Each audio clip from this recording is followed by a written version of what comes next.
بسم الله الرحمن الرحيم الحمد لله رب العالمين والصلاة والسلام على سيد المرسلين نبينا محمد وعلى آله وأصحابه أجمعين أما بعد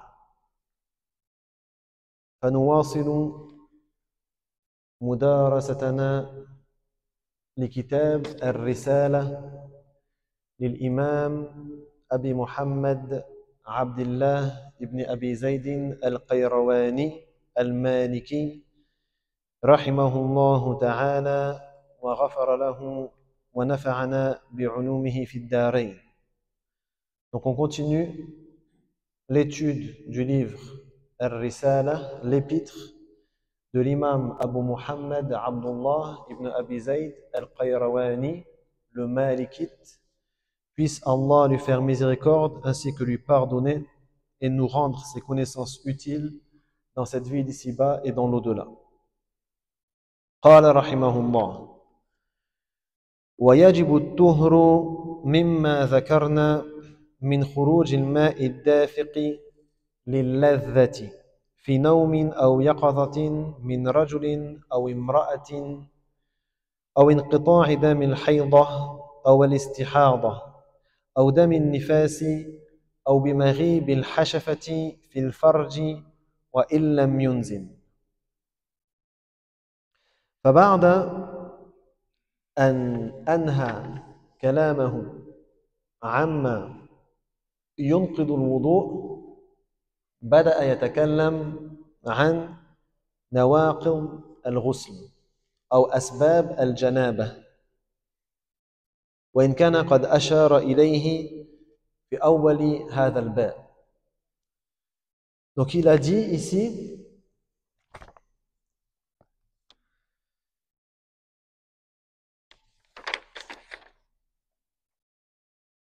la purification par le lavage majeur est obligatoire, comme nous l'avons dit, à la suite de l'éjaculation du sperme avec jouissance.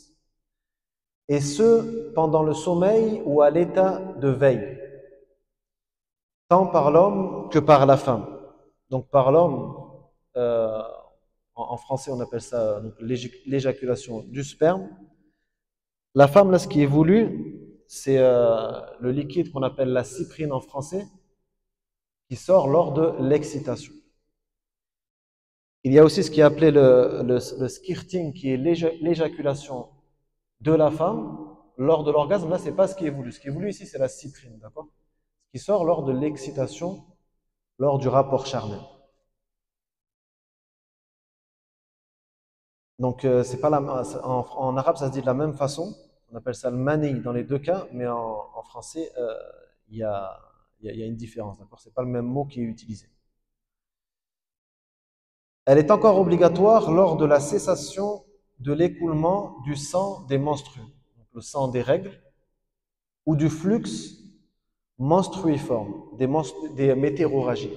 Je ne sais pas pourquoi il a traduit par ça, ici le traducteur, c'est plus connu sous le nom de métrorragie. Ou des lochis, donc c'est-à-dire les saignements post-accouchement. Les saignements utérins post-accouchement, on appelle ça les lochis. Ou par suite de l'intromission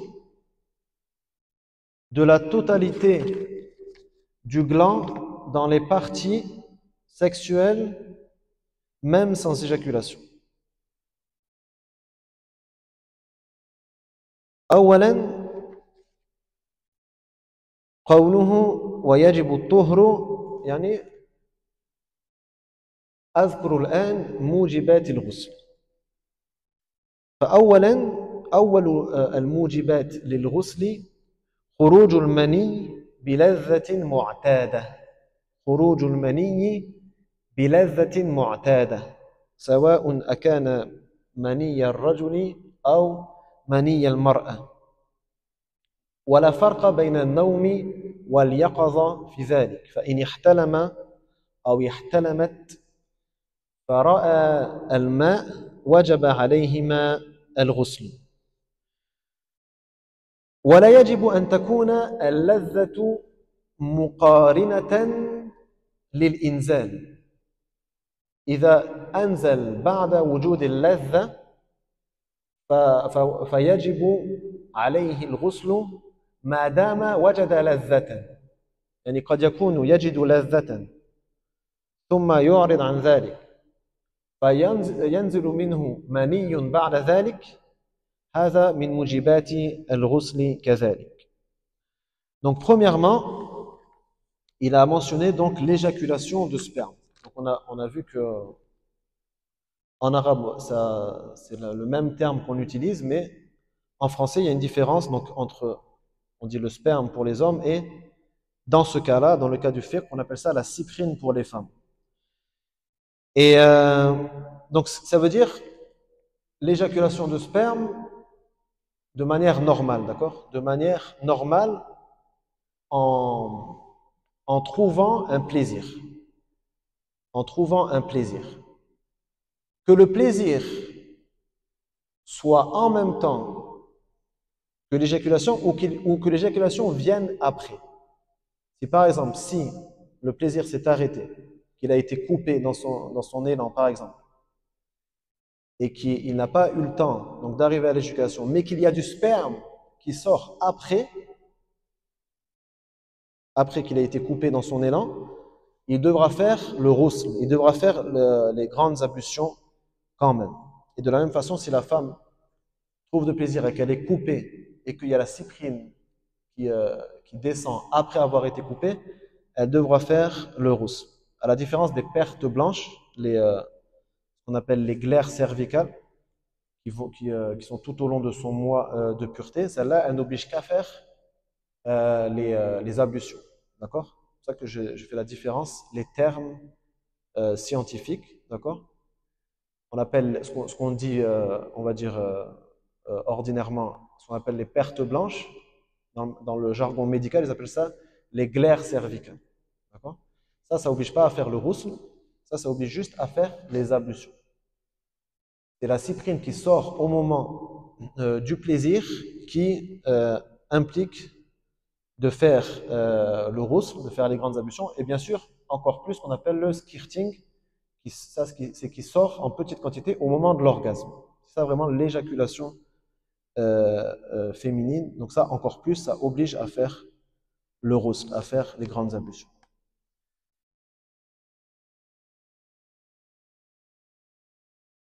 ثم قوله أو انقطاع دم الحيضة. هنا ذكر الحيضة وكان الأولى أن يسميه الحيض، لأن الحيض أعم من الحيضة، لأن الحيضة ما سبقها طهر ولحقها طهر. فمثلا آخر حيضة للمرأة أو آخر حيض للمرأة لا يشملها لفظ الحيض ولا أول حيض، فكان الأولى له أن يقول أو انقطاع دم الحيض، ليس دم الحيض، لأن الحيض ما سبقها طهر ولحقها طهر.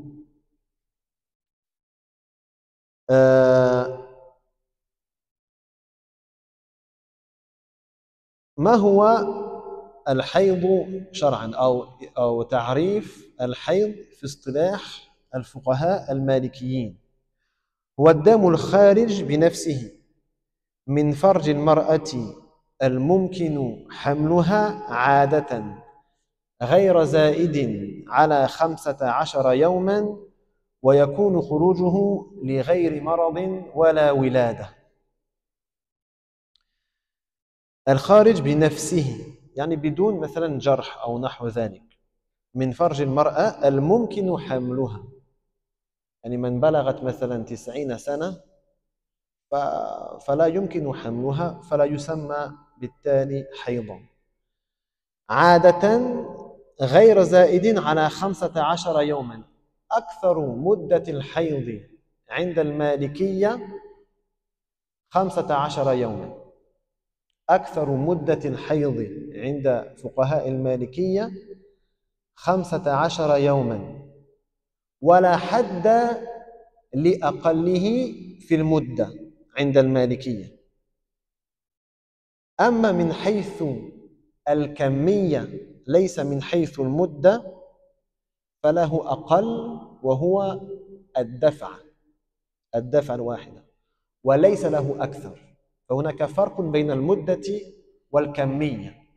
المدة لها أكثر هو 15 يوما أكثر المدة، أقلها لا يوجد. الكمية أكثرها لا يوجد، أقلها دفعة واحدة. نعم. طيب. ويكون خروج هذا الدم منها لغير مرض ولا ولادة، لأن الدم الذي يخرج من المرض هو الاستحاضة، والذي يخرج من الولادة هو دم النفاس. Donc ensuite, il a parlé de l'obligation de faire les grandes ablutions pour la femme dont le sang menstruel s'est arrêté. La cessation de l'écoulement du sang des menstrues. C'est quoi les menstrues? Donc, quelle est la définition des menstrues chez les savants malikites? C'est le sang qui sort par lui-même des parties intimes de la femme qui peut avoir des enfants. Celle qui peut tomber enceinte, d'accord? Celle qui peut être enceinte, c'est possible. C'est pour ça qu'une femme de 90 ans, direct, on dit c'est pas le sang des règles si elle a du sang. Donc c'est le sang qui sort par lui-même des parties intimes de la femme qui peut porter un enfant de façon normale, sans que ceci ne dépasse 15 jours. Sans que ceci ne dépasse 15 jours, donc de façon normale, c'est-à-dire, c'est pas à cause par exemple d'une blessure ou quoi que ce soit, sans dépasser 15 jours, et qui sort sans maladie ni accouchement, ni que ce soit post-accouchement, d'accord? Chez les Malikites, il y a une durée maximale des écoulements menstruels chez la femme. C'est 15 jours.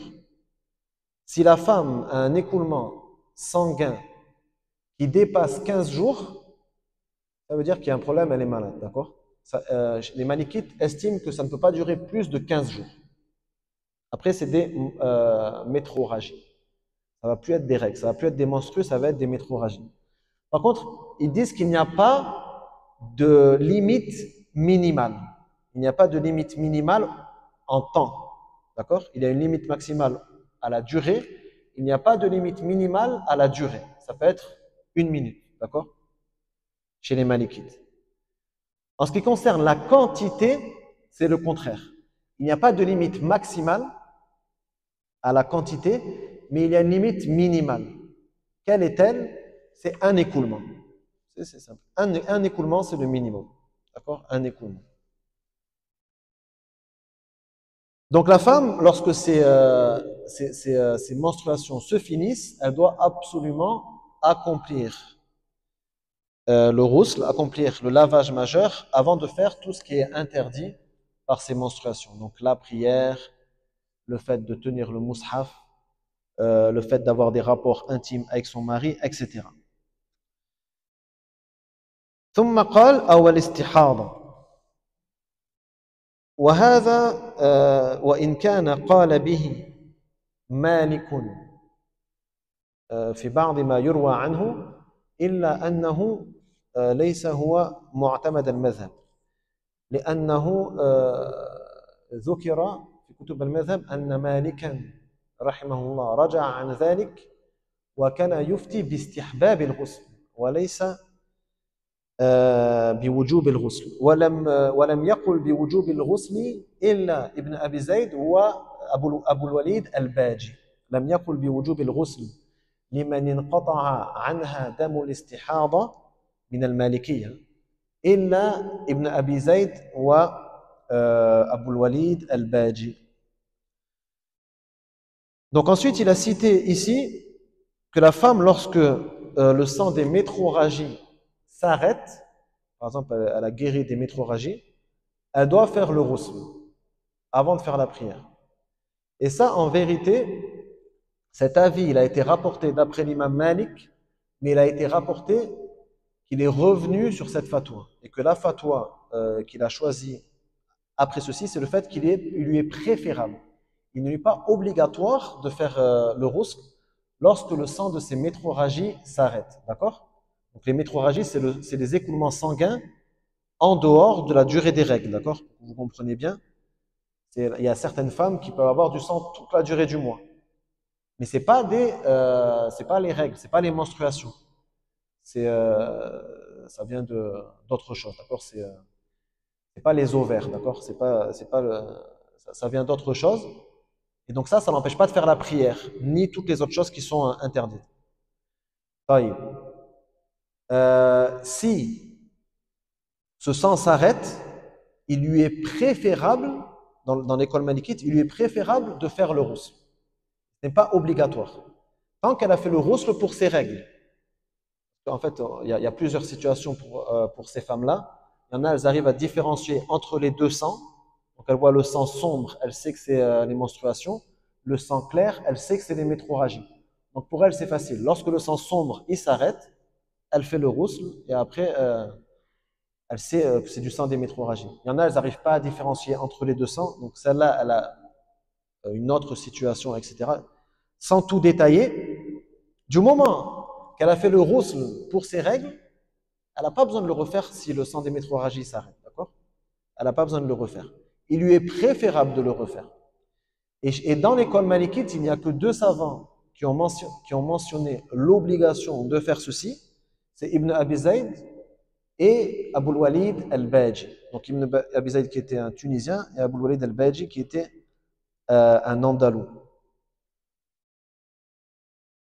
ثم قال أو النفاس فيجب للمرأة أن تغتسل من الولادة سواء أوجدت دما أو لم تجد. العلماء افترضوا أن بعض النساء لا تجد دما. هل هذا حاصل؟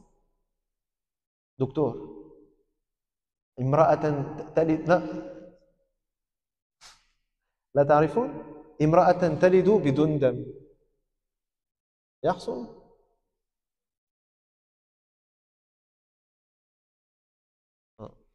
أيا كان، أنا لا أدري، أنا أستغرب من هذه المسألة، ولكن ذكروها وذكروا أن بعض النساء تلد بدون دم، فقالوا حتى في هذه الحالة يجب عليها أن تغتسل من ولادتها.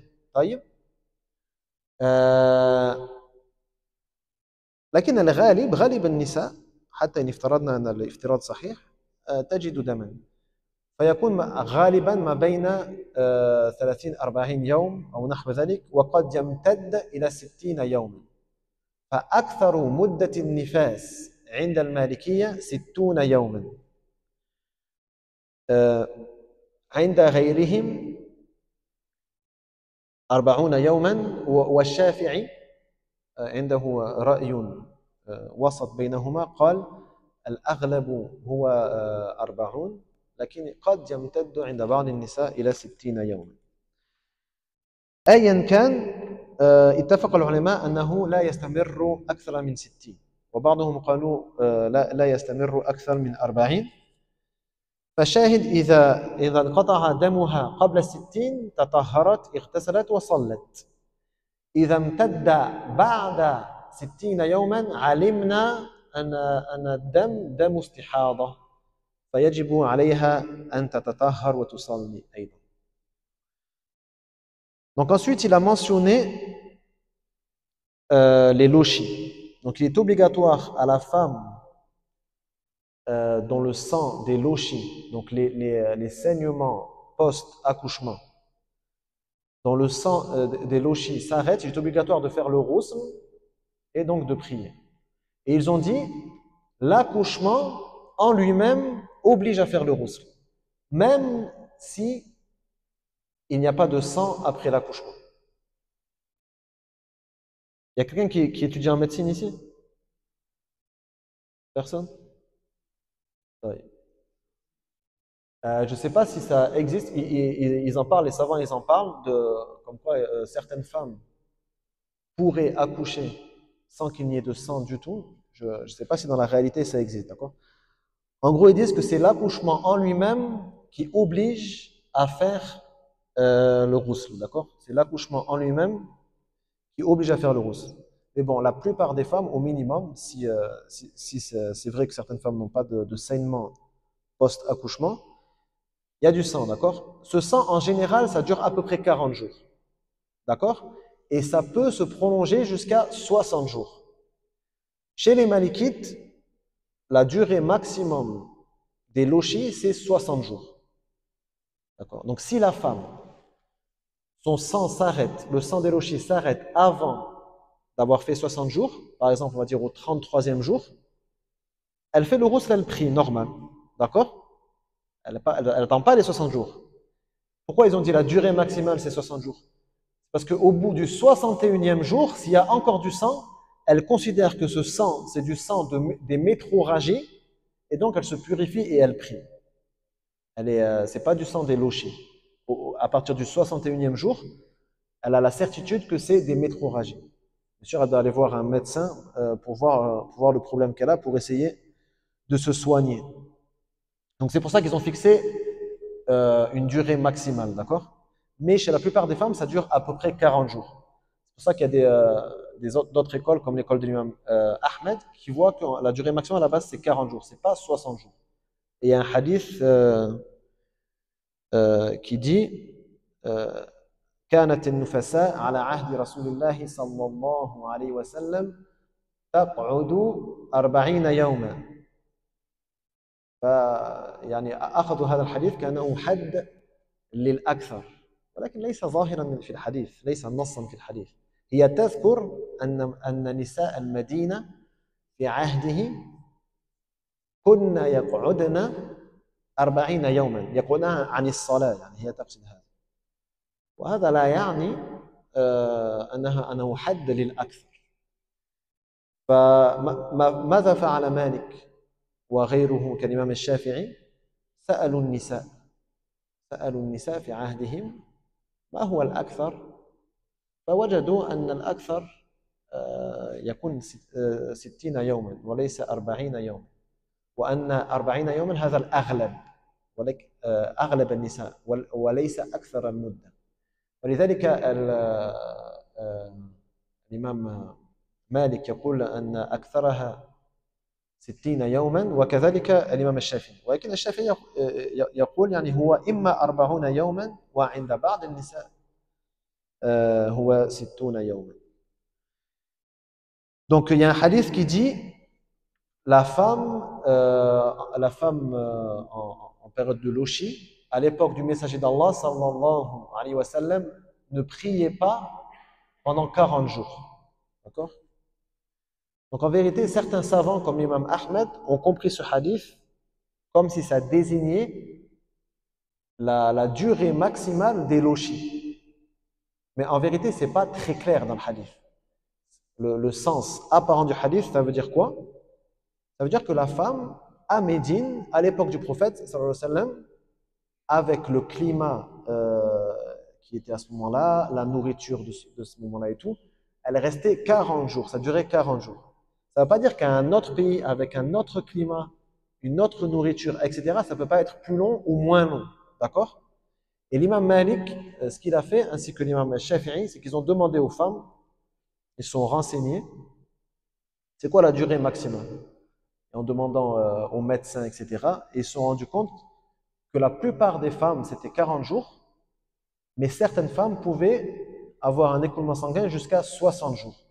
C'est pour ça que Malik et Shafi'i, ils estiment que la durée maximale, c'est 60 jours. Mais Shafi'i dit que c'est très rare, d'accord? 60 jours, c'est rare. ثم ذكر مغيب الحشفة في الفرج حتى وإن لم ينزل. بمجرد مغيب الحشفة يجب الغسل. لما ورد عن رسول الله صلى الله عليه وسلم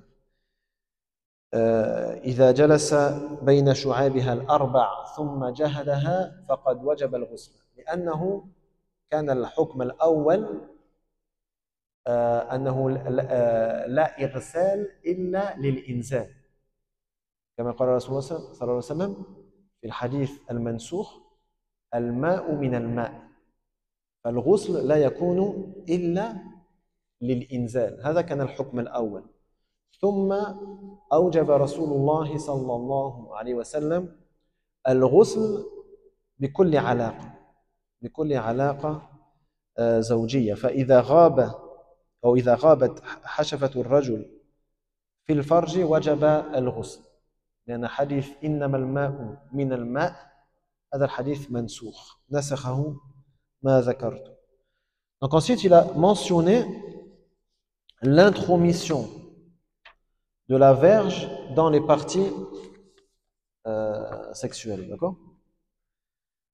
Au début de l'islam, il n'était pas obligatoire de faire le ghusl, sauf après l'éjaculation, d'accord? Le rapport conjugal, au début, le prophète sallallahu alayhi wa sallam n'obligeait pas à faire le ghusl pour le simple rapport conjugal. Il y avait l'orgasme. Donc il a dit, l'eau est, je sais pas comment, c'est difficile à traduire en français, l'eau ne devient obligatoire qu'à cause du liquide, d'accord? Que quand il y a, c'est-à-dire éjaculation. Et ensuite, il a abrogé ce premier commandement, il a obligé à faire le ghusl pour tout rapport conjugal. C'est pour ça qu'il a dit le fait que l'intromission de la verge, d'accord? Il suffit que le rapport conjugal commence pour qu'il soit obligatoire de faire les grandes ablutions. Et donc c'est un autre hadith, ou plusieurs autres hadiths même qui ont abrogé le premier hadith, où le prophète sallallahu alayhi wa sallam dit que le ghusl est obligatoire seulement pour le rapport conjugal. D'accord? Dès qu'il y a eu rapport, ça devient obligatoire.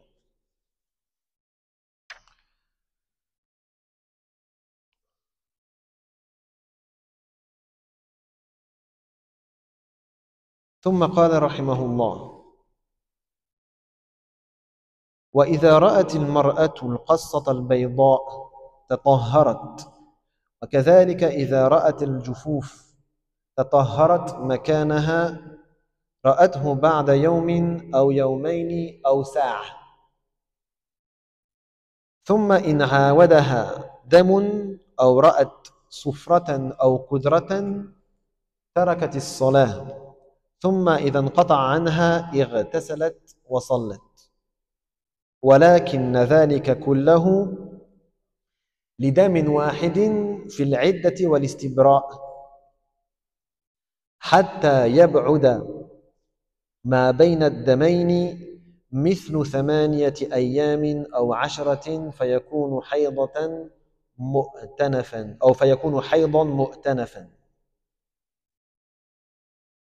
Donc là, ensuite, il a dit, quand la femme voit le liquide blanchâtre, donc la perte blanche, dont l'écoulement marque la fin des menstrues, et de même quand elle constate la cécité, c'est-à-dire le fait qu'il n'y ait rien du tout qui sorte. Elle doit aussitôt procéder à la purification par lavage. Qu'elle ait fait ces constatations après 1 jour, 2 jours ou un moment. Là, il a dit sa'a. Le traducteur, il a traduit par 1 heure, mais en vérité, ce n'est pas l'heure qui est voulue. Sa'a, en arabe, ça veut dire le moment. C'est pour ça qu'on appelle le jour de la résurrection as-sa'a, le moment, d'accord? Ce n'est pas 60 minutes. Ça, c'est en dialecte contemporain, qu'en arabe, quand on dit as-sa'a, c'est 60 minutes. 1 heure, quoi. En arabe littéraire, à la base, ça veut dire un moment. Sa'a, c'est n'importe quel moment, qu'il soit court ou long. Donc, si elle voit que l'écoulement s'arrête en constatant des pertes blanches ou en constatant qu'il n'y a plus rien qui sort, elle doit faire le ghusl. Elle doit faire le ghusl à ce moment-là. Puis, si elle a de nouveau un flux sanguin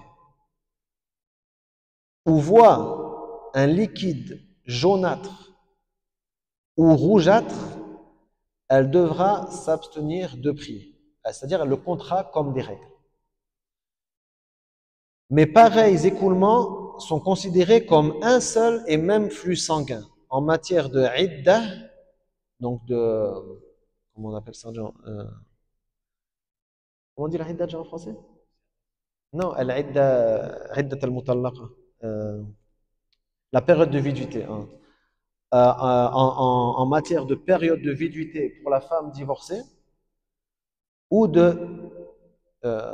ça c'est, car dans ces cas, il faut que les écoulements soient espacés de 8 ou 10 jours. Je vais expliquer parce que comme ça, c'est pas très clair. Pour être considérés comme des périodes menstruelles distinctes. يعني يجب أن تعلموا أن بعض حتى الفقهاء كانوا يستصعبون هذا الباب، باب الدماء، دماء المرأة. حتى ذكر الإمام أحمد قال درسته 9 سنين حتى أفهمه. فهو يعني يحتاج إلى دراسة.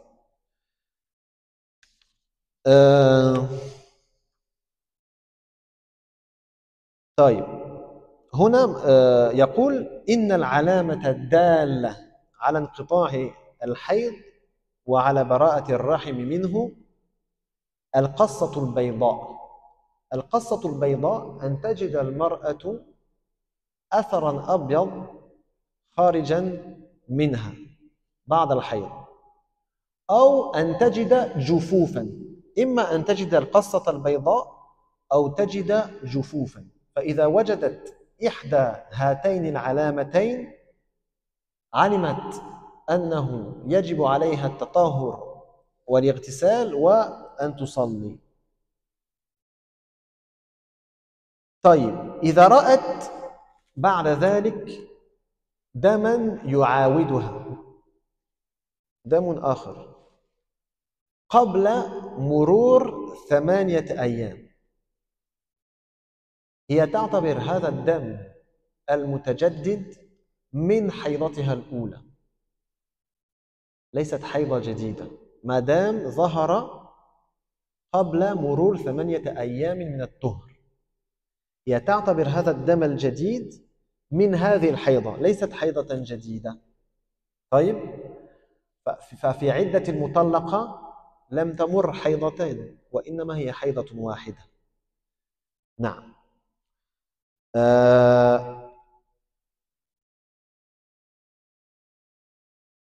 أنا كلمتكم عن أكثر الحيض وأقله من حيث المدة ومن حيث الكمية.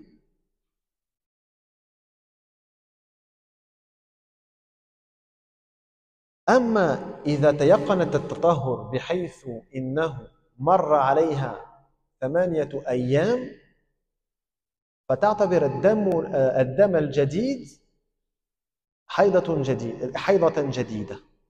إذا مر عليها 8 أيام وتيقنت التطهر في هذه الحالة فهي حيضة جديدة،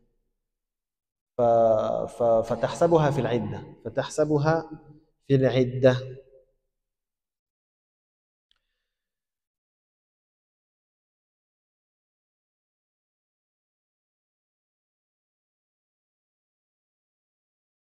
طيب هو ذكر مسألة الصفرة والكدرة، لأن هذه مسألة مختلف فيها. عند المالكية الصفرة والكدرة من الحيض، يعني حتى إن لم يكن دما بينا وكان أصفر اللون أو أكدر اللون، يعني يميل إلى الأحمر وليس أحمر خالص، المالكية يعتبرونه حيض. نعم، إذا كان في هذه المدة 8 أيام أو 10 أيام فيحسبونه في الحيض. غيرهم يقول إذا رأت الجفاف أو رأت القصة البيضاء ورأت بعد ذلك صفرة أو قدرة، يعني لم ترى دما ظاهرا وإنما أصفر أو أكدر يميل إلى الحمرة، في هذه الحالة لا تعتبرها من الحيض. ولا يجب عليها إعادة الغسل. وهناك حديث آه، أن المرأة كانت لا تعد القدرة ولا السفرة بعد الطهر شيئا. عن أم سلمة على ما أتذكر أنها قالت كانت المرأة لا تعد القدرة ولا السفرة بعد الطهر شيئا. معنى ذلك أنها إذا وجدت القصة البيضاء أو الجفاف ثم اغتسلت وصلت ووجدت بعد ذلك سفرة أو قدرة، هذا عند غير المالكية. أبين لك أنه ذكر هذه المسألة لأنها خلافية، ذلك ذكرها. فإنها لا يجب عليها الغسل، وإنما تتوضأ وتصلي عادي. أما عند المالكية فيعتبرونه من دم الحيض. طيب، هذه المسألة أن من يعاودها الدم فتلفقه بحيضها السابق، هي المسألة التي تدرس في باب الملفقة. الملفقة هذه المرأة تسمى الملفقة، من ينقطع دمها ويعاودها عن قرب، وقد يكون مرة مرتين ثلاثا إلى آخره. يدرس هذا الباب عند المالكية وحتى عند الشافعية بنفس الاسم، يعني أنها الملفقة. الملفقة.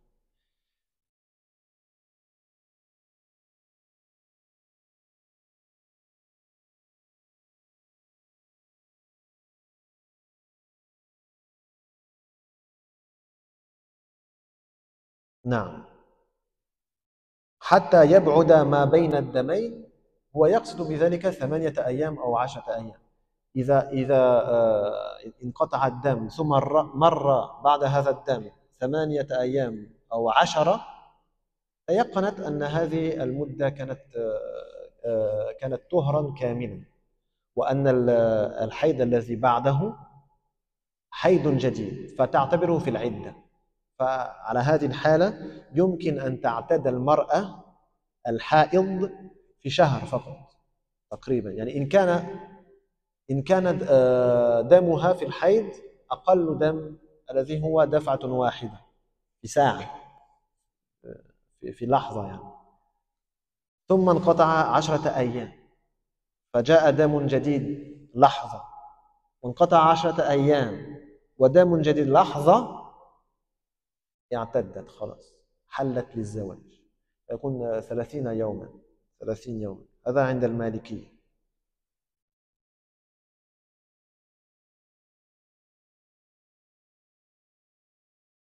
نعم، قوله مؤتنفا فيكون حيضا مؤتنفا يعني مبتدأ جديدا، هو يقصد ذلك. Donc, il faut savoir que l'explication de ce chapitre, les juristes, les fuqaha, eux-mêmes le trouvaient compliqué. Donc, ils demandent de la concentration afin d'en comprendre les détails. Jusqu'à ce que même l'imam Ahmed a dit: j'ai étudié le chapitre des saignements utérins pendant 9 ans avant de le comprendre. Bon, après, en vérité, l'étudier sur un mazhab, Inch'Allah, ça ne prend pas autant de temps que ça. Mais c'est pour vous dire qu'ils trouvaient ça compliqué, hein.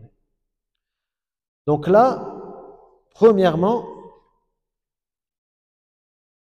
il parle du signe qui montre que les menstrues se sont arrêtés. Le signe qui montre que les menstrues se sont arrêtés. Il y a 2 signes. Le premier signe, c'est les pertes blanches, qu'elle voit une perte blanche. Le deuxième signe, c'est qu'il n'y ait plus rien. C'est-à-dire, si elle fait passer un mouchoir ou autre que ça, il n'y a rien. Ni sang, ni rien. Donc, c'est les 2 signes qui montrent que la femme n'a plus ses règles. Donc, lorsqu'elle voit ceci, elle doit faire le rousl et prier. Si un nouveau sang apparaît après ceci, et qu'il y a entre le premier sang et ce deuxième sang moins de 8 ou 10 jours, elle considère ce deuxième sang comme faisant partie des menstrues de ce premier sang. D'accord? Quelle est l'utilité de dire ça? C'est pour la femme divorcée. La femme divorcée, elle considère sa période de viduité par 3 menstruations. 3 menstruations. Donc cette femme, en période de viduité, de son divorce, elle a un premier sang. Donc ça fait une période de menstruation. 2 jours après, elle a un deuxième sang. Elle le considère de ce premier sang. Par contre, si elle voit le deuxième sang 11 jours après, dans ce cas-là, elle le considère comme une nouvelle menstruation. D'accord? Donc ça veut dire chez les Malikites, en vérité, la femme, elle peut finir ses menstruations, elle peut finir sa période de viduité de 3 menstruations en un mois. Un peu plus, hein, on va dire 3 fois 11 jours, 33 jours. D'accord? C'est-à-dire, elle a un moment de sang, 11 jours après, elle en a encore un moment, 11 jours après, encore un moment, et tout le reste, elle est pure entre. Je ne sais pas si c'est possible en vérité, mais c'est le minimum pour eux pour la période de viduité. Donc, tant qu'il y a moins de 8 à 10 jours entre les deux sangs, elle considère ça comme une seule menstruation. Et chez les Malikites, si elle voit un liquide jaunâtre ou rougeâtre, ça fait partie des menstruations. D'accord? Elle doit le considérer aussi comme des menstruations, donc elle arrête de prier. Elle doit faire le rose quand ça s'arrête. D'accord? Cette femme qui a l'écoulement qui s'arrête et qui reprend dans une période courte, on l'appelle al-mulaffaqa. Donc comment traduire? Celle qui additionne ces moments d'écoulement sanguin. En gros, c'est ça. Celle qui additionne. Elle additionne, et en fait, à chaque fois que ça reprend, elle le compte comme la première menstruation. D'accord? Comme le premier écoulement. Et elle prie par contre entre les deux. Dès qu'elle n'a pas de sang, elle se met à prier. Donc, ils considèrent que même ce qui vient après, alors, des fois, par exemple, la femme, elle va voir les pertes blanches, où il y a rien qui va sortir. Donc là, elle va se mettre à prier, et ensuite, elle va voir quelque chose de jaunâtre ou de rougeâtre, ou quelque chose avec des petits morceaux rougeâtres dedans, par exemple.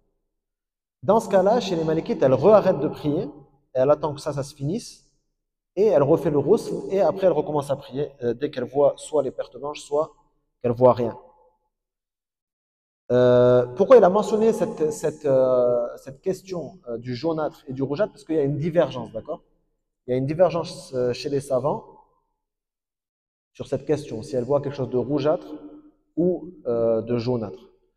Et il y a un hadith, ce que si je me souviens bien, c'est Salama qui le rapporte. Elle dit كانت المرأة إذا رأت كانت المرأة لا تعد السفرة ولا القدرة بعد الطهر شيئا. Donc la femme à l'époque du prophète sallallahu alayhi wa sallam ne considérait ni al-soufra, donc les résidus jaunâtres, ni al-qudra, donc les résidus rougeâtres, comme faisant partie des règles si elle s'était purifiée. Ça veut dire quoi si elle s'était purifiée? Ça veut dire si elle avait vu soit les pertes blanches, soit plus rien du tout. Du moment qu'elle a vu ça ou ça et qu'elle a fait le rouge et qu'elle a commencé à prier, si elle voyait autre chose, elle ne le considérait pas comme des règles. Donc c'est pour ça qu'il y a une divergence entre les savants sur cette question. Les Malikites, eux, ils considèrent que non, ça fait partie des règles, d'accord? Donc elle doit s'arrêter de prier dans ce cas-là. Donc je vous ai expliqué c'est quoi la durée maximum des menstruations chez les Malikites, ainsi que la durée minimum et la quantité maximum et minimum.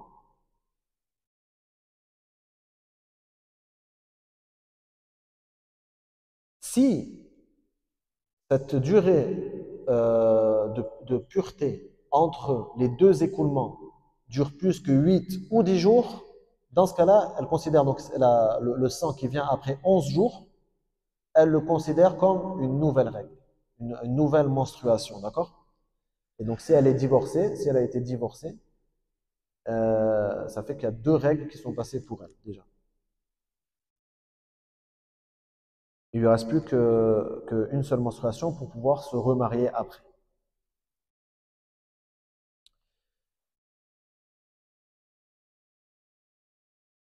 Donc voilà, et quand il parle à la fin, donc il faut que les écoulements soient espacés de 8 ou 10 jours pour être considérés comme des périodes menstruelles distinctes. En fait, en vérité, c'est clair comme on l'a expliqué dans la traduction. Et sinon, si c'est moins donc, que 10 jours, ou 10 jours, c'est considéré comme un seul flux sanguin, une seule menstruation. ثم قال رحمه الله تعالى: ومن تمادى بها الدم بلغت 15 يوما ثم هي مستحاضة تتطهر وتصوم وتصلي ويأتيها زوجها وإذا انقطع دم النفساء وإن كان قرب الولادة اغتسلت وصلت وإن تمادى بها الدم جلست 60 ليلة ثم اغتسلت وكانت مستحاضة تصلي وتصوم وتوطأ. Donc ensuite il a dit, si l'écoulement sanguin persiste, la femme devra attendre 15 jours. Donc il y a des femmes, elles voient le sang ne s'arrête pas. Un jour, 5, 6 jours, 7 jours, 8 jours, ça continue. Elle attend jusqu'à 15 jours. D'accord? Donc, comme on a dit, c'est la durée maximum des règles. D'accord? Elle attend 15 jours. Après quoi, elle sera considérée comme atteinte de métrorragie. Mustahada. Les métrorragies, on appelle ça al-istihada. Et celle donc qui a les métrorragies, on appelle ça al-mustahada. Donc elle procédera alors à la purification par le lavage. Donc même s'il y a du sang, dans ce cas-là, elle procède à la purification par le lavage. Donc elle fait le ghusl, elle fait le lavage majeur, et ensuite elle peut prier, comme il a dit. Elle procédera alors à la purification par le lavage, jeûnera, priera et pourra avoir des relations charnelles avec son mari.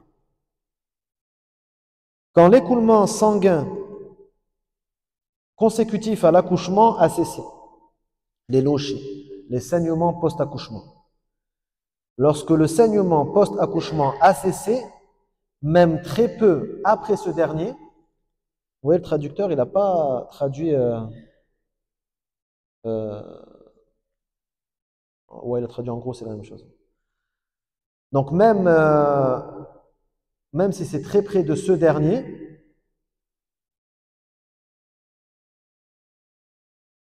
la femme procédera à sa purification par lavage et fera la prière. Si cet écoulement sanguin persiste, elle attendra 60 jours. Donc, après avoir accouché, elle voit le sang qui ne s'arrête pas jusqu'à ce que ça dure 60 jours. Après 60 jours, donc le 61e jour, elle est considérée comme ayant les métrorragies, mustahada. Dans ce cas-là, elle se lave, comme il a dit. Elle attendra 60 jours, puis procédera à la purification par lavage, le lavage majeur, le ghusl. On la considérera alors comme ayant des pertes sanguines et elle pourra prier. Donc on la considérera comme ayant les métrorragies et elle pourra prier, jeûner et avoir des relations intimes avec son mari. نعم. فهذا كما شرحته لكم يعني إذا استمر المرأة إما أن تكون مبتدأة أو لا. ما معنى مبتدأة؟ يعني أول حيضة لها في حياتها، أول حيض لها هي مبتدأة، فهي لا تميز بين دم ودم، هذا أول مرة في حياتها. طيب هذه المبتدأة إذا وجدت الدم انتظرت 15 يوما، هي لا تعلم عادتها فتنتظر 15 يوما. إذا استمر الدم بعد ذلك تيقنت أنها مستحاضة فتصلي بعد 15 يوما. إذا كانت غير مبتدأة فإما أن تكون تميز عادتها أو لا تميزها. فإن ميزت عادتها فالأمر سهل، هي تميز بين الدمين فتعلم دم الحيض من غيره تترك الصلاة عند دم الحيض فإذا وجدت الدم الآخر اغتسلت وصلت. إن لم تميز هذا الدم وكان لها عادة تعرفها استمرت على هذه العادة. أما إن لم تكن لها عادة فحكمها حكم المبتدأ. النفساء كما ذكرنا إنها تنتظر 60 يوما، فإذا استمر الدم بعد 60 يوما اغتسلت وصلت وتيقنت أنها مستحاضة.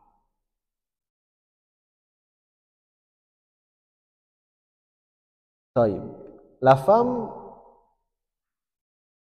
qui a ses règles, soit c'est la première fois dans sa vie, soit elle avait déjà ses règles avant. Celle c'est la première fois dans sa vie, donc al-mubtada, on appelle al-mubtada, c'est la première fois, elle n'a pas eu ses règles avant. Celle-ci, donc elle ne connaît pas justement ses règles, elle n'est pas réglée, elle ne sait pas combien de jours de pureté, combien de jours d'écoulement, elle n'est pas réglée, d'accord? Qu'est-ce qu'elle fait? Si elle voit ça continue jusqu'à 15 jours, que ça ne s'arrête pas, le 16e jour, elle va faire al-ghusl, elle va faire le lavage majeur et elle va prier. D'accord? Elle a la certitude qu'elle a les métrorragies. Bien sûr, elle va voir un médecin pour essayer de se soigner. Ça tombe sous le sens. En ce qui concerne le religieux, elle doit, le 16e jour, obligatoirement faire la prière après avoir fait le ghusl. Et celle, ce n'est pas la première fois. Celle qui était déjà réglée. Celle-là, elle est de deux sortes. Il y a celle qui arrive à distinguer les deux sangs et il y a celle qui n'y arrive pas.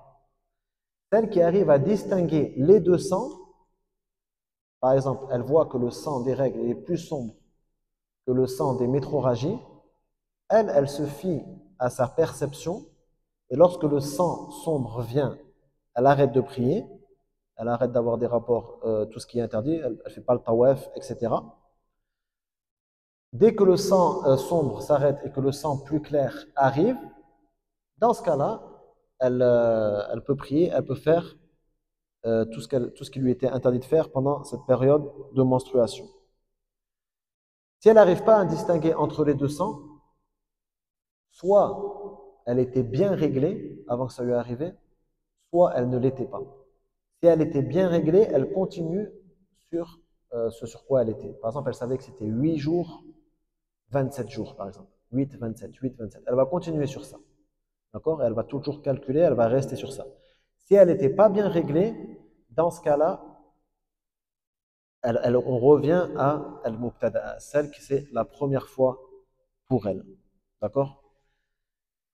Et dans le cas où toutes ses proches sont réglées de la même façon, toutes ses proches, mère, sœur, tante, cousine, elles sont toutes réglées de la même façon, elle va se calquer sur ses proches. Par exemple, si elles sont toutes réglées 7 jours, 28 jours, par exemple, elle va se calquer sur quoi sont toutes les femmes qui lui sont proches.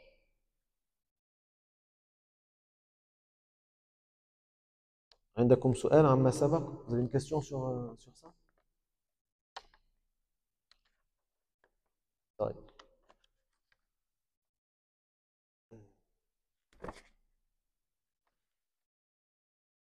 قال رحمه الله تعالى: باب طهارة الماء والثوب والبقعة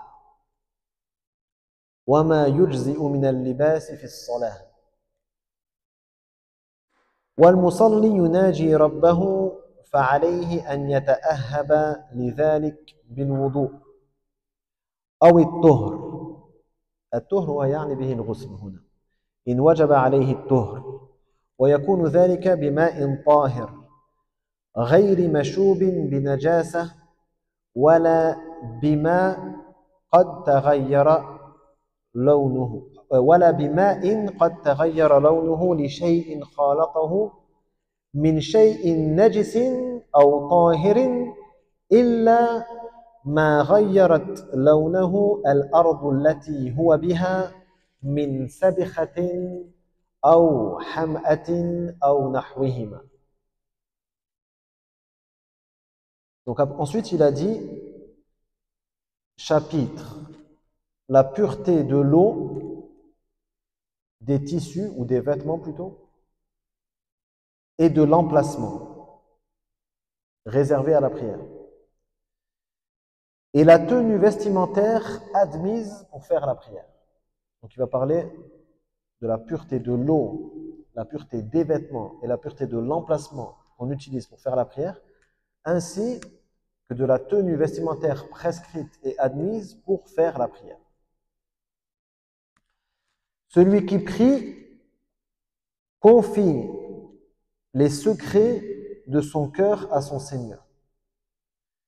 Il doit donc se préparer à cet acte par l'ablution, al-wudu, ou par la purification par le lavage majeur, at-tuhur, dans le cas où cette dernière est obligatoire. Ablution et lavage majeur se feront avec de l'eau pure non mélangée d'une impureté, najasa. On n'emploie point une eau dont la couleur a été altérée par un corps étranger, impur ou pur. La couleur a changé par un corps étranger, impur ou pur, on n'utilise pas pour la purification. Exception faite de l'eau dont la couleur est altérée par la terre qui la contient. Par exemple, le lit d'une rivière, d'accord? Ou d'un ruisseau. C'est le cas des eaux des terrains salins. En fait, c'est plutôt marécageux qu'il a dit. Il n'a pas mentionné de... Des terrains salins ou boueux et autres du même genre. هنا باب طهارة الماء يعني باب في بيان اشتراط طهارة الماء والثوب والبقعة وبيان اشتراط ما يجزئ من اللباس في الصلاة. الطهارة في اصطلاح فقهاء المالكيين هي صفة حكمية توجب لموصوفها جواز استباحة الصلاة. صفة حكمية ليست حسية، صفة حكمية توجب لموصوفها سواء أكان موصوفها المتوضي مثلا أو الثوب أو البقعة. طيب، توجب لموصوفها جواز استباحة الصلاة. صفة حكمية توجب لموصوفها جواز استباحة الصلاة. قال هنا المصلي معذرة يناجي ربه. هذا اقتباس من حديث رواه مالك في الموطأ أن رسول الله صلى الله عليه وسلم قال: إن المصلي يناجي ربه فلينظر بما يناجيه ولا يجهر بعضكم على بعض بالقرآن. فعليه أن يتأهب، يستعد، يتجهز للصلاة ويناجي ربه. فعليه أولا أن يستحضر الخشوع، يعني يناجي الله عز وجل ربه، فيستحضر الخشوع ويتأهب نفسيا وبدنيا، يستعد روحيا وحسيا، يتطهر مستحضرا عظمة ربه عز وجل.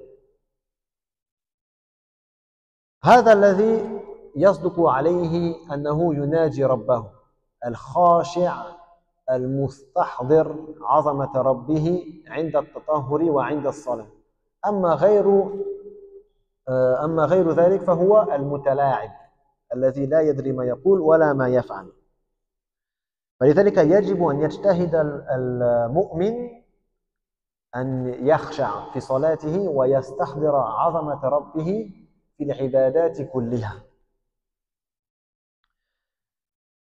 Donc, premièrement, ce que signifie le chapitre, c'est en fait la mise en évidence du fait que la pureté de l'eau, des vêtements et de l'emplacement dans lequel on prie, c'est une condition de validité de la prière, ainsi que la tenue vestimentaire admise pour la prière est une condition aussi de validité de cette prière. C'est ça qu'il veut dire.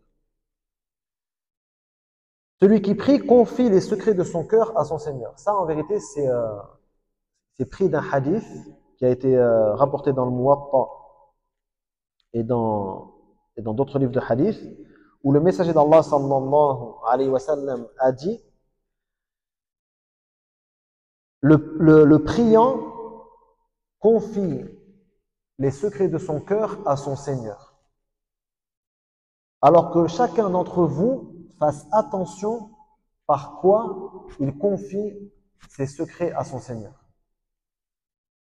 Et qu'aucun de vous n'élève la voix plus fort que l'autre par le Coran. Donc premièrement, ça nous rappelle l'humilité, le recueillement et la concentration dans la prière. Le fait que tu confies les secrets de ton cœur à Allah Azza wa Jal, le prophète sallallahu alayhi wa sallam a utilisé cette formule afin de nous inciter à faire preuve de recueillement, de concentration et d'humilité dans la prière. D'accord? Et de se remémorer la puissance d'Allah Azza wa Jal et le fait qu'il observe chacune de nos actions. Lorsqu'on se prépare pour cette prière et au cours de cette prière. Et c'est cette personne qui est qualifiée par ses attributs, qui est vraiment celui qui confie les secrets de son cœur à son Seigneur. Quant à celui qui fait ça sans aucune concentration, sans vraiment se rendre compte de ce qu'il fait, c'est plutôt quelqu'un qui s'amuse, d'accord? Il n'est pas considéré comme quelqu'un qui se confie à Allah véritablement. Donc c'est très important, il faut y faire attention. Il faut faire attention toujours à la concentration, le recueillement, l'humilité et se rappeler toujours de la puissance d'Allah et le fait qu'il nous surveille. Surtout quand on fait ces adorations, que ce soit la purification ou la prière ou autre. Donc ensuite, il nous parle donc, après être venu avec cette introduction pour nous motiver, d'accord, à faire ça sérieusement, il nous parle de la purification par l'eau. فيجب على المحدث أن يتوضأ وعلى الجنب أن يغتسل بماء طاهر مطهر. فهو عرفه بأن ذكر احترازات على هذا الماء حتى نعرف ما هو الماء الطاهر المطهر. فقال بماء طاهر غير مشوب غير ملوث. بماذا؟ بنجاسة، ببول أو غائط أو دم أو جثة حيوان مثلا أو نحو ذلك. ولا بماء قد تغير لونه لشيء خالطه من شيء نجس. هذا واضح، وقع عليه دم فغير لونه فهو نجس. أو طاهر وقع عليه شيء طاهر فغير لونه أو ريحه أو طعمه. وذكر الريح على سبيل المثال، ولكن الأوصاف الثلاثة معتبرة: الريح الرائحة والطعم واللون، وذكر اللون فقط، لكن الأوصاف الثلاثة معتبرة. إذا غير شيء طاهر ماء فغير لونه أو طعمه أو ريحه لم يجوز استعمال هذا الماء في التطهر فقط. يعني يمكن أن يطبخ به ما دام المتغير طاهرا ليس نجسا، لا بأس بالطبخ مثلا به، ولكن لا يجزئ في التطهر إلا في حالة واحدة. ما هي؟ إلا ما غيرت لونه أو ريحه أو طعمه الأرض التي هو بها. مثلا جدول ماء في الغابة مثلا يخلطه طين فيغير لونه أو ريحه أو طعمه، يجزئ التوضؤ به لأنه من مجرى هذا الماء، لا يمكن الاحتراز منه أصلا، لا يمكن، ليس هناك ماء إلا ماء هذا النهر أو هذا الجدول.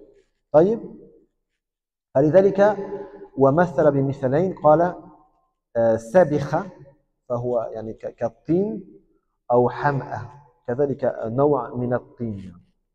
وحتى الملح نفس لو البحر مالح ومع ذلك يجوز التطهر به، فلأنه لا يمكن الاحتراز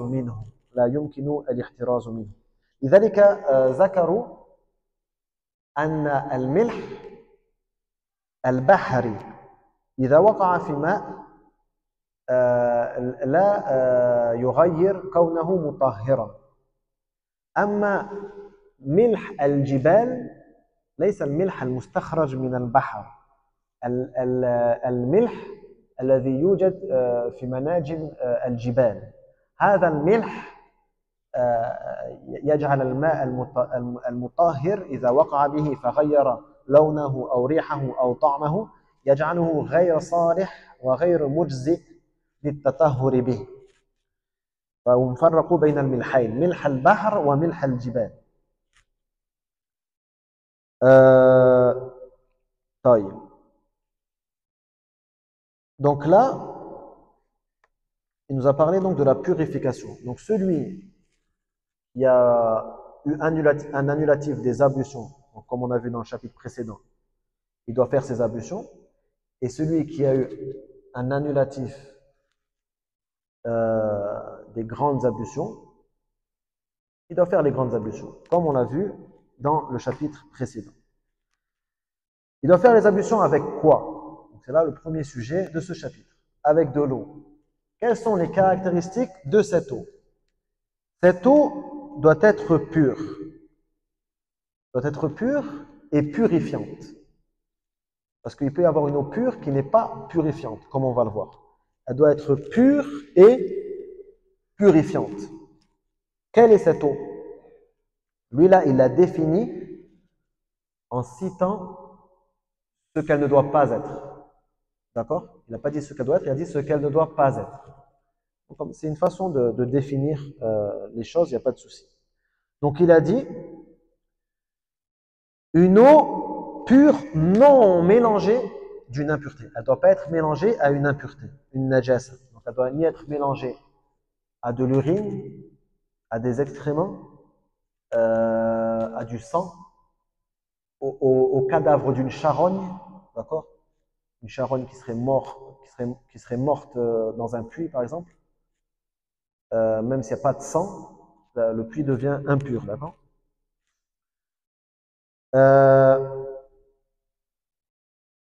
On n'emploie point une eau dont la couleur a été altérée par un corps étranger, impur ou pur. Cette eau pure, elle ne doit pas avoir été altérée, ni dans sa couleur, il a cité que la couleur, mais en vérité c'est dans trois choses, ni dans sa couleur, ni dans son goût, ni dans son odeur, par une chose pure ou impure. Une chose impure, c'est clair, une chose impure qui change soit la couleur, soit l'odeur, soit le goût, on ne peut pas utiliser l'eau. Une chose pure, on peut l'utiliser pour autre chose que la purification. Par exemple, tu peux cuisiner avec une eau où il y a une chose pure qui est tombée dedans. D'accord? Par exemple, on va dire l'eau de rose. De l'eau de rose qui est tombée dans de l'eau normale, qui a changé son odeur, tu peux cuisiner avec, il n'y a pas de souci. Mais tu ne pourras pas faire les ablutions avec. Elle sera impropre à faire les ablutions, à se purifier. Elle ne sera pas purifiante. Elle sera pure, pas purifiante. D'accord? Donc, l'eau dont la couleur, et donc je vous l'ai dit, le goût ou l'odeur aussi, a été altérée par un corps étranger impur ou pur. exception faite. Exception faite de quoi? De l'eau dont la couleur est altérée par la terre qui la contient. C'est-à-dire, par exemple, s'il y a un ruisseau dans lequel l'eau court et que l'eau, sa couleur a changé à cause de la boue, d'accord, de l'argile ou quoi, dans des marécages, par exemple, l'eau va changer soit de couleur, soit de goût, soit d'odeur. Là, dans ce cas-là, il n'y a, a pas de souci, on peut faire les ablutions avec. Comme l'eau de mer, qui a le goût salé. Pourquoi? Parce que ça, on ne peut pas, si vous voulez, on ne peut pas faire autrement. Il est impossible de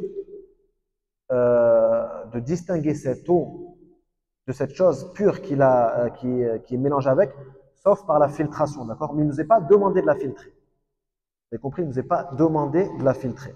On peut faire les ablutions avec directement. Et c'est pour ça qu'ils ont aussi différencié entre le sel marin et le sel, je ne sais pas si on dit comme ça en français, le sel des montagnes, c'est comme ça qu'on dit? Voilà, le sel des mines, en arabe on dit le sel des montagnes. Donc ils ont différencié. Si du sel marin tombe dans l'eau, vu que la base c'est qu'il est pris de l'eau, en fait il ne nous empêche pas de faire les ablutions avec cette eau, même s'il a changé son goût. Alors que le sel des mines, s'il tombe dans l'eau, il rend l'eau impropre à la purification. L'eau reste pure, on peut cuisiner avec et tout, mais elle devient impropre à la purification.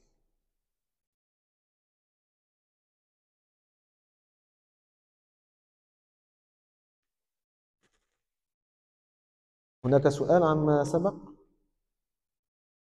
Il y a une question sur ce qu'on vient de citer? Non? Ah, تفضل. ارفع صوتك. Hein? L'eau des montagnes?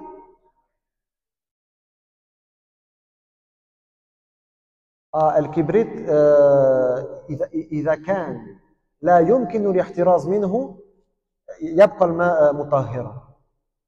إذا وقع الكبريت بعد يعني مثلا أنا عندي ماء فوضعت فيه كبريت فتغير لونه أو طعمه أو ريحه لا يصح التطهر به.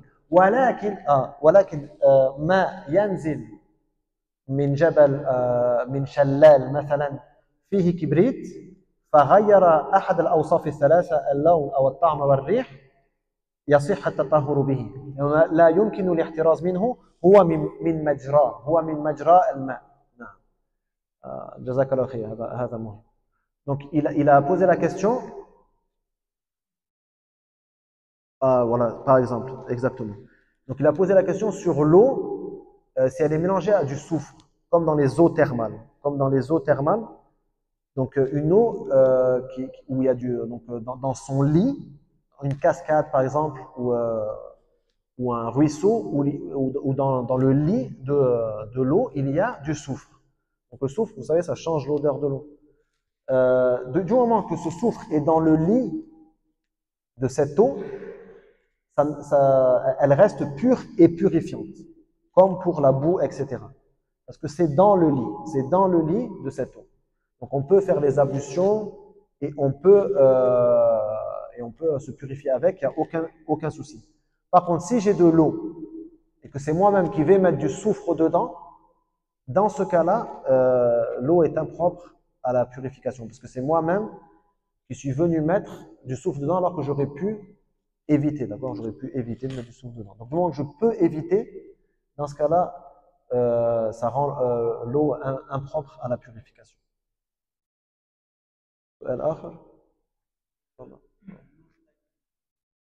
Alors, l'eau stagnante, si elle a changé dans une de ces trois descriptifs, de ces trois attributs, par ceux dans quoi elle stagne, elle ne devient pas impure. Mais on n'a pas le droit, en fait, de se purifier dedans. Il faut prendre l'eau, un seau d'eau par exemple, et se purifier avec le seau. On n'a pas le droit de faire le rousle. Le prophète sallallahu alayhi wa sallam interdit de faire le rousle dedans. Mais en fait, on peut prendre par exemple avec un seau de cette eau stagnante tant qu'elle n'a pas changé par une chose qui est autre que, c'est pareil, son lit, quoi, la terre dans laquelle elle est, et se purifier, mais à l'extérieur de l'eau stagnante. On n'a pas de se purifier à l'intérieur. Il faut prendre et partir se purifier à côté. Voilà. Surtout pour le rousse, encore plus qu'à l'eau. Surtout pour le rousse, on n'a pas le droit de faire le rousse à l'intérieur. Il y a une autre question?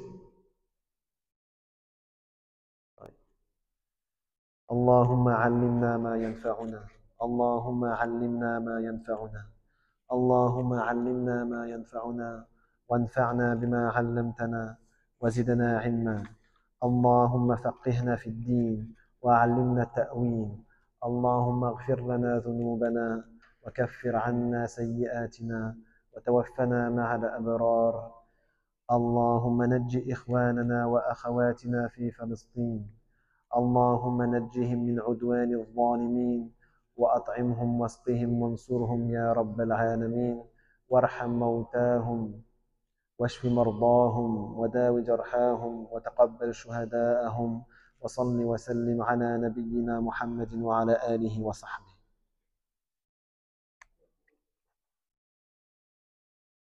وفيكم بارك.